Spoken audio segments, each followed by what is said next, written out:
Oh, Garcianak, magugupit ka na bukas ha. Pero nay, mababa akong buhok ko eh. We, tingnan mo sa mirror kung mababa o yung buhok mo o hindi. Sige po nay, magtitingnan ako sa mirror. Ay, oo nga pala. Tama si nanay. Kulot yung buhok ko. Hay naku, mukhang pumunta ako sa kwarto para magtutulog ako maayos. Ay, magtutulog na nga. Shh. Shh. Shh. Shh. Shh. Teka, anong oras na? Ay, oo nga pala. 8:30 na. Mukhang tatawagin ako ni nanay.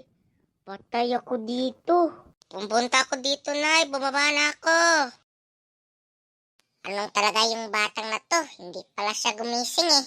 Ay, sorry po nanay. Nandito ako eh. Oh, bakit? Bakit hindi ka gumising? Kanina ako tumatawag dito ah. Ay, sorry po nanay. Naantok pa kasi ako. Kasi, lagi-lagi ako maglaro ng game sa cellphone ko kagabi.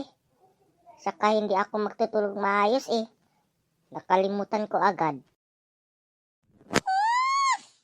Masipsip kang bata ka. Manda ka sa akin mamaya. O tara na. Lumabas na tayo sa bahay. Oh, nay, bakit tayo hinintay dito? Well anak, hindi tayo magsamasakay ng jeep kasi wala tayong commute eh. Eh di, mag-motor na lang tayo. Ah, ganun ba? Sige. Oh, andito pala yung motor oh. Oh, ma'am, saan kayo pupunta? Pupunta lang kami sa SM. Magupit yung anak ko sa buhok niya. Kasi nakukulot daw. Yan yung sasabi yung anak mo? Sige, sumakay ka dito. Salamat po, sir. Tara na anak, sumakay na tayo sa motor. Sige.